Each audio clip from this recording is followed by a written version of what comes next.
ബീഹാർ തീവ്ര വോട്ടർ പട്ടിക പരിഷ്കരണത്തിനെതിരായ ഹർജികൾ സുപ്രീംകോടതി ഇന്ന് വീണ്ടും പരിഗണിക്കും.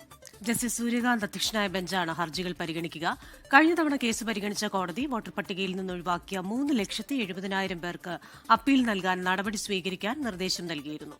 ബീഹാറിലെ തീവ്ര വോട്ടർ പട്ടിക പരിഷ്കരണവുമായി ബന്ധപ്പെട്ട ഹർജികൾ സുപ്രീംകോടതി ഇന്ന് വീണ്ടും പരിഗണിക്കുകയാണ്. ജസ്റ്റിസ് സൂര്യകാന്ത്, ജസ്റ്റിസ് ജോയ് മല്യ ബാങ്ചി എന്നിവരടങ്ങുന്ന ബെഞ്ചാണ് ഈ ഹർജികൾ പരിഗണിക്കുന്നത്. ഇതിൽ ഏറ്റവും പ്രസക്തം എന്നുള്ളത് ബീഹാറിലെ തെരഞ്ഞെടുപ്പ് പ്രഖ്യാപിച്ച നടപടികൾ ആരംഭിച്ചു കഴിഞ്ഞിരിക്കുന്നു. സ്ഥാനാർത്ഥികൾ നാമനിർദ്ദേശ പത്രികകൾ സമർപ്പിച്ചു കഴിഞ്ഞ ഒരു ഘട്ടത്തിലാണ് ഈ ഹർജികൾ പരിഗണിക്കുന്നത് എന്ന് തന്നെയാണ്. കഴിഞ്ഞ തവണ പരിഗണിച്ച ഘട്ടത്തിൽ അന്തിമ വോട്ടർ പട്ടികയിൽ നിന്നും ഒഴിവാക്കപ്പെട്ട 3,70,000 പേർക്ക് അവർക്ക് അപ്പീൽ നൽകാൻ ആവശ്യമായ നിയമസഹായം നൽകണം എന്ന നിർദ്ദേശമാണ് സുപ്രീം കോടതി നൽകിയിരുന്നത്.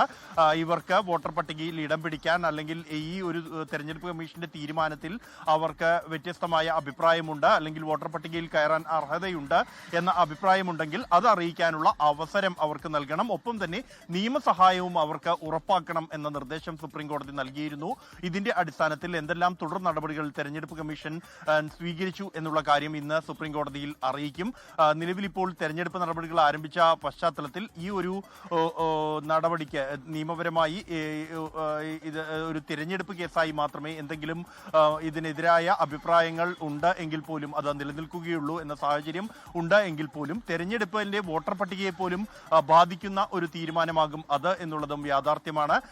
എന്തായാലും ഇന്ന് ഇതുമായി ബന്ധപ്പെട്ട് സ്വീകരിച്ച നടപടികൾ സുപ്രീം കോടതിയിൽ കേന്ദ്ര തെരഞ്ഞെടുപ്പ് കമ്മീഷൻ അറിയിക്കും.